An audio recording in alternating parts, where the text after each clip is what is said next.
હવે આગળ વાત રાજનીતિ ન કરો.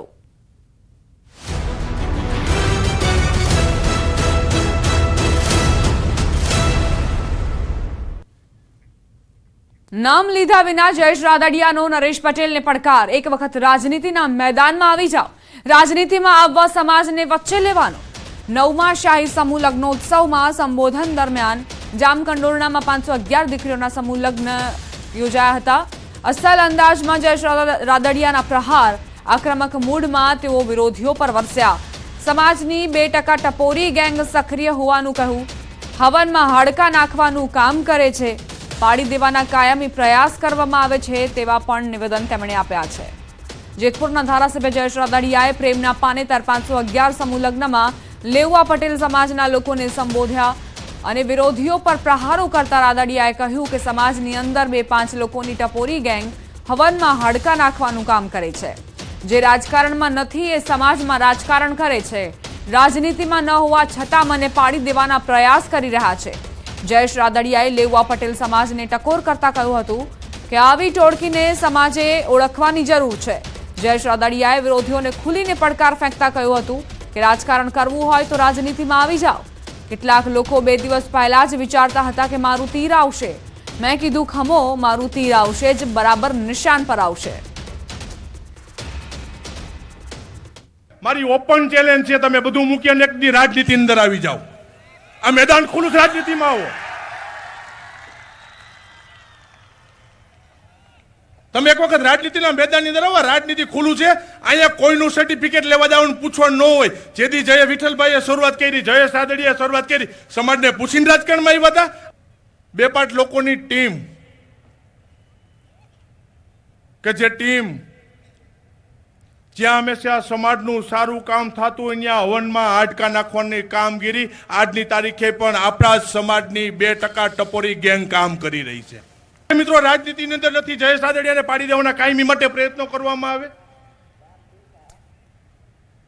એને રાજનીતિ અરે નાવા નીચોવાનો જેને સંબંધ નથી. એ રાજનીતિ અંદર જયેશ રાદડિયાના નડિયા ગણવાના પ્રયત્નો કરે. સમૂહ લગ્નમાં જયેશ રાદડિયાએ મીડિયા સાથેની વાતચીતમાં નિવેદન આપ્યું હતું કે હું રાજનીતિનો માણસ છું. હું રાજકારણના સમયે રાજકારણ કરું છું. જે મારા વિરોધીઓ છે એને જવાબ દેવાની જરૂર નથી. પૂરી તાકાતથી સમાજનું કામ કરીશ. જે લોકો સમાજના કામમાં અડચણ ઊભી કરે તે એનું કામ કરે. જે મારા વિશે બોલતા હોય એને મારે જવાબ દેવાનો નથી. આ જ્ઞાતિ બંધુ અહીંયા ઉપસ્થિત છે. આ ભવ્ય જે કાર્યક્રમ થયો છે એ જ એનો જવાબ છે. એટલે એને જે બોલવું હોય, જે અડચણ ઊભી કરવી કે રાખે એ એનો વિષય છે. હું મારું કામ કે રાજનીતિમાં રહેવા છતાં પણ સમાજની જે પ્રવૃત્તિ છે એમાં કેમ પીછેહટ મેં નથી કરી. વિઠ્ઠલભાઈનો દીકરો છું, એનો વારસદાર છું. જયેશ રાદડિયાના નિવેદન અંગે પાટીદાર અગ્રણી જયંતિ સરધારાનું નિવેદન. જયેશ રાદડિયાએ જેને ટોળકી ગણાવી છે તે સામાજિક સંસ્થાના આગેવાન છે. નામ લીધા વગર જયંતિ સરધારાએ પણ પ્રહાર કર્યા. વિઠ્ઠલ રાદડિયા અને જયેશ રાદડિયાની મીઠી નજરથી જ આ સામાજિક સંસ્થા મોટી થઈ છે. હવે એ જ સંસ્થાના અગ્રણીઓ જયેશ રાદડિયા સામે પડ્યા છે. ટોળકીને સૌ લોકો જાણી ગયા છે. પોતે સામાજિક સંસ્થા અને ધાર્મિક સંસ્થા સાથે જોડાયેલા હોય અને એની સાથે સાથે એમ બોલતા હોય કે અમે રાજકારણ કોઈ દી કરશું નહીં, પણ રાજકારણ કરે જ છે. અને એનું મારે નામ દેવાની જરૂર નથી. સૌ લોકો, આખો સમાજ જાણે છે. આ ટોળકી છે એ કોઈ તમારો ઈશારો કઈ બાજુ સ્પષ્ટ ઈશારો કરશો? કોઈ સામાજિક સંસ્થાના અગ્રણી છે? કઈ શું છે સ્પષ્ટ ઈશારો આપ બધા જાણો છો. કોણ છે, શું કરે છે, બોલે છે શું, કરે છે શું. સમાજને ગેરમાર્ગે દોરવાના ધંધા કરે છે. હવે સમાજ એની શાન ઠેકાણે લઈ આવશે જ. કઈ સંસ્થા સાથે જોડાયેલી છે આ ટોળકી?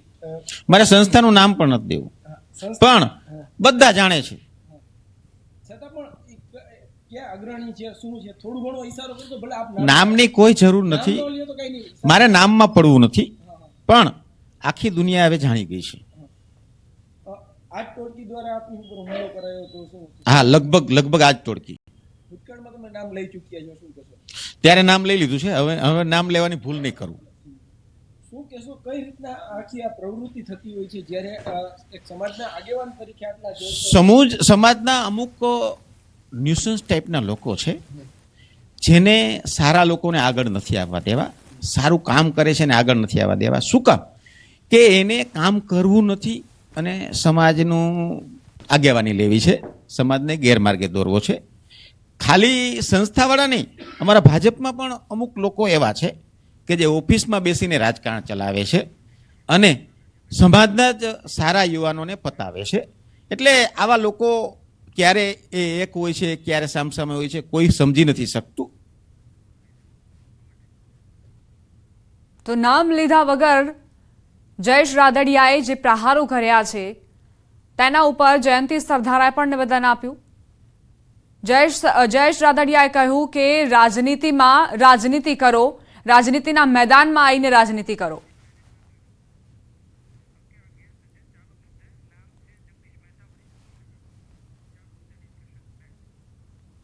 અમારી સાથે વરિષ્ઠ પત્રકાર જગદીશ મહેતા જોડાઈ ગયા છે. જગદીશભાઈ, આ જે નિવેદનોનો જે યુદ્ધ જામ્યો છે અત્યારે, જયેશ રાદડિયાનું નિવેદન આવ્યું અને ત્યારબાદ જયંતિ સરદારાએ પણ ઝંપલાવ્યું છે, તમે શું કહેશો? તમારી પ્રતિક્રિયા પહેલા તો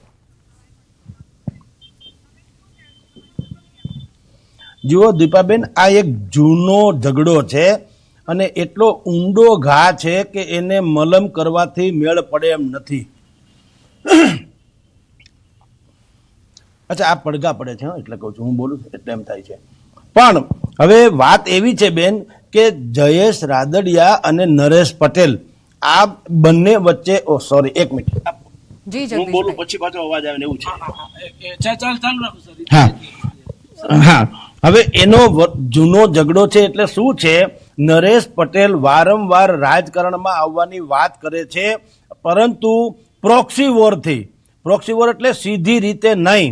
અને વચ્ચે જ્યારે એકબીજાની સામે નિવેદનબાજી થઈ હતી ત્યારે જયેશ પટેલે જાહેરમાં કીધું હતું કે ભાઈ તમારે મેદાનમાં રાજકારણમાં આવવું તો સીધી રીતે આવી જાઓ, વાકાતરાહું બોલોમાં, અમારા કાર્યમાં તમે વિક્ષેપ પાડોમાં. પછી બધાને ખબર પડી કે લેવા પટેલમાં બે મોટા દિગ્ગજ નેતાઓના ગજગ્રાહને કારણે આખો સમાજ ડખે ચડે એમ છે. એટલે કેટલાક લોકોએ કોશિશ કરી કે ભાઈ તમે જાહેરમાં આવી રીતે મોરો મોરો ભટકાડોમાં, કાઠિયાવાડની ભાષામાં, જેમ હમણાં બે કલાકારોએ મોરે મોરો ભટકાવવાની વાત આવી હતી તેમ. હવે એ પછી સમાધાન થયું ખરું, પણ એ સમાધાન પણ પાકું રેણ કહી શકાય એવું નહોતું થયું અને બટકણું નીવડ્યું. એટલે કે સમાધાન તૂટી પડ્યું એમ કે તો ચાલે. હવે શું થયું છે એ તમને કહું છું. સૌરાષ્ટ્રના અનેક ગામોમાં ખોડલધામ સેવા સમિતિ નામની સમિતિઓ અનેક ગામોમાં છે.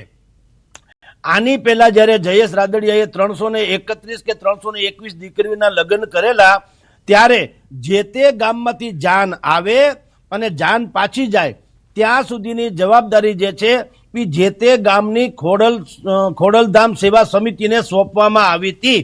હવે બધાય છે પટેલ એટલે તો સ્વાભાવિક જ ખોડલધામ સેવા સમિતિને સોંપવામાં આવી હોય, પરંતુ કેટલાક લોકોએ ના પાડી એટલે એ ખોડલધામ સેવા સમિતિએ આ જવાબદારી સંભાળવાનો ઇનકાર કરી દીધો. અને ત્યારથી ઓર વધ્યો ડખો કે ભાઈ કાર્યક્રમ તો સમાજનો છે ને સમાજના કામમાં જ ખોડલધામ સેવા સમિતિ ના પાડે તો એનો અર્થ શું સમજવો કે કોક માણસ જે છે એ આને આવો આદેશ કરી રહી છે અને કોકનું ગુજરાતી અહીંયા નરેશભાઈ પટેલ થાય છે. હવે અત્યારે તમે જુઓ 551 દીકરીઓના લગ્ન થયા. સૌરાષ્ટ્રના ઇતિહાસમાં શાયદ સૌથી મોટો આ સમૂહ લગ્નોત્સવ હતો અને એ પણ એક જ જ્ઞાતિનો એટલે કે લેવા પટેલનો. બાકી બધે લગ્ન થયા છે 300-500 જેવા, પણ એ સર્વજ્ઞાતિય હોય છે. આ લેવા પટેલ સમાજનો 551 દીકરીનો લગ્નનો કાર્યક્રમ હતો.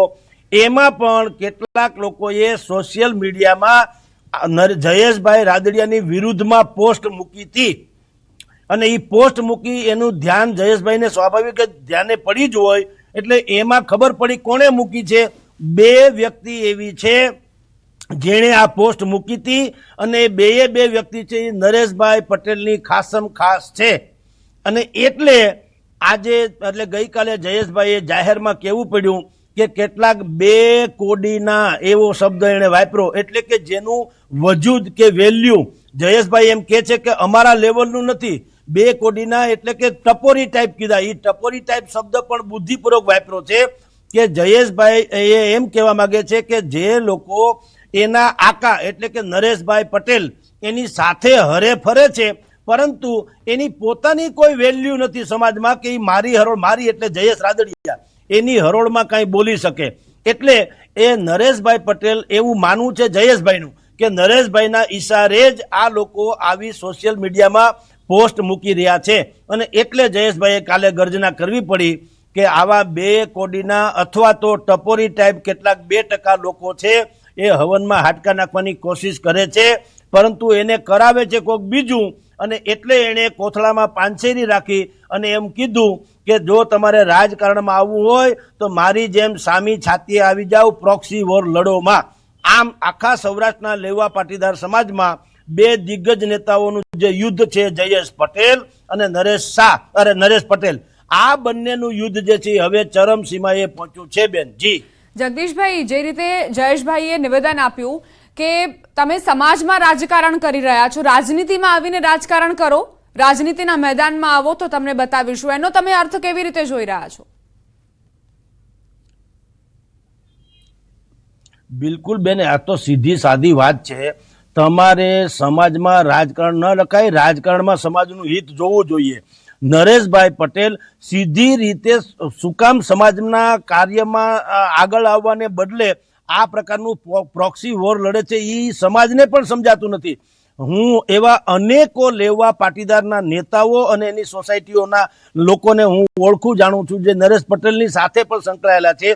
એ બધાનું પણ માનવું છે કે નરેશભાઈ પટેલનું સ્ટેન્ડ ક્લિયર નથી કે એ રાજનીતિ કરવા માંગે છે કે સમાજનીતિ કરવા માંગે છે.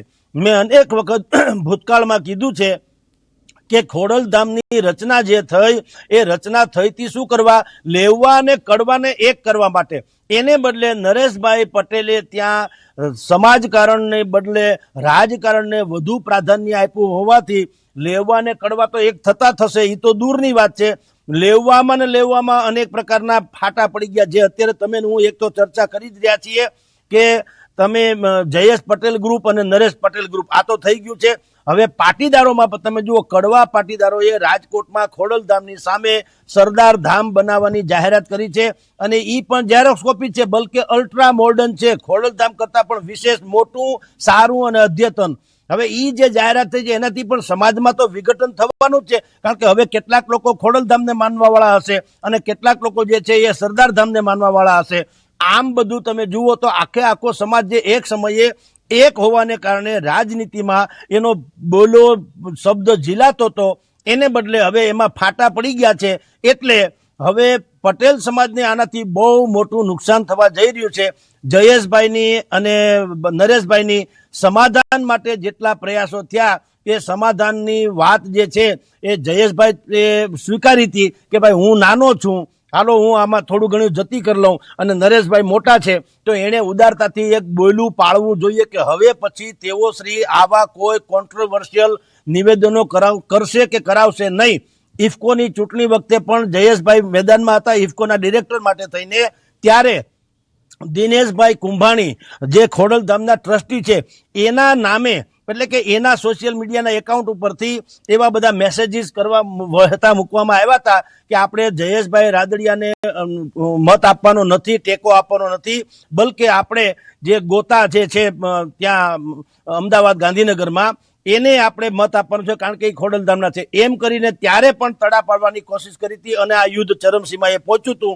એવું જ હવે પાછું થયું છે. સમાધાનના બધા પ્રયાસો ફોક ગયા એટલે કે ફેલ ગયા, કોઈએ બોલ્યું પાડ્યું નહીં, અને નરેશભાઈના ઈશારે જ હોય એમ, કારણ કે એની જે કોઈ અત્યારે સોશિયલ મીડિયામાં પોસ્ટ મૂકી રહ્યા છે એ બિલકુલ નરેશભાઈના પડછાયા જેવા લોકો છે. તો એ નરેશભાઈને પૂછ્યા વગર મૂકે એ માનવાને કોઈ કારણ નથી, અને જો એ પૂછ્યા વગર મૂકતા હોય, ધારો કે મૂક્યું હોય, તો નરેશભાઈએ ઠપકો આપવો જોઈએ કે ભાઈ તમે શું કામ આવી સોશિયલ મીડિયામાં પોસ્ટ મૂકો છો જેને કારણે ગામડા સળગી જાય છે કે સમાજમાં આગ લાગે છે. એમ એને ઠપકો નથી આપ્યો એનો અર્થ એમ છે કે એના છુપા આશીર્વાદ છે. અને એ વાતની જયેશ રાદડિયાને લાગી આવ્યું હોય એટલે એણે જાહેર ફંક્શનમાં કાલે 551 દીકરીના લગ્ન હતા એટલે એણે કહેવું પડ્યું કે ભાઈ તમે લોકો પ્રોક્સી વોર ન કરો, તમારામાં ત્રેવડ હોય તો તમે સામી છાતીએ રાજકારણમાં આવો, પરંતુ પાછળથી જેને પ્રોક્સી વોર કરે એવું કરોમાં. આમ કરવાથી પછી મારે મેદાનમાં આવવું પડશે જેમ અને તેમ. એનું ગુજરાતી એ થયું કે હવે આ લડત ઓર ચરમસીમાએ છે. સમાજના નામે રાજકારણ ખેલનારાઓએ આખા સમાજને એકદમ હાસ્યામાં ધકેલી દીધો છે. બેન જી દીપાબેન. જગદીશભાઈ, જે જયેશ રાદડિયાનું નિવેદન છે ત્યાંથી એ સ્પષ્ટપણે જોવા મળી રહ્યું છે કે બે ફાંટા પડી ગયા છે લેવા પટેલ સમાજમાં. તો હવે સમાજ કઈ રીતે આ જે બે ફાંટા છે તેને દૂર કરશે? કારણ કે અત્યાર સુધીના જે પણ પ્રયાસો કરવામાં આવ્યા તે નિષ્ફળ સાબિત થયા છે જયેશ રાદડિયાના આ નિવેદન બાદથી. એનું કારણ છે દીપાબેન, આમાં છે ને સમાજના મોભીઓને ખબર હોવી જોઈએ કે તમે આઇકોનિક વ્યક્તિ છો, તમે એક વિશિષ્ટ વ્યક્તિ છો, તમારા બોલની કાંઈક કિંમત હોવી જોઈએ. તમે આજે બોલો ને કાલે ફરી જાઓ એમ ન ચાલે. તમારે જ્યારે ભૂતકાળમાં દિલીપ સંઘાણીથી માંડીને પરસોત્તમ રૂપાલા સુધીના એ જ્યારે સમાધાનની વ્યવસ્થા કરી હતી જયેશભાઈની અને નરેશભાઈની, ત્યારે જયેશભાઈએ થોડુંક ઝૂકાતા અને નરેશભાઈને એમ કહેવામાં આવ્યું હતું. નરેશભાઈએ પોતે એવું કીધું હોવાનું અમને જાણવા મળે છે કે એણે સમાધાનકારી નેતાઓને એમ કીધું હતું કે હવે પછી હું કોઈ આવા સ્ટેટમેન્ટ કરીશ નહીં જેનાથી સમાજમાં વિખવાદ પેદા થાય. પરંતુ હવે એ નથી કરતા તો એના પડછાયા જેવા લોકો કરે છે. હવે વાત તો ઈનો ઈ થઈ. હવે એવું થયું એટલે આ લોકો ઓર ભડક્યું અને બંને વચ્ચે તિરાડ એવી થઈ ગઈ છે જે આપણે કહીએ ને મોતી ભાંગું વિંધતા ને મન ભાંગું કવેણ. જગદીશભાઈ, માફી સાથે તમને રોકું છું, સમયનો અભાવ છે. આપ અમારી સાથે જોડાયા તે બદલ આપનો ખૂબ ખૂબ આભાર.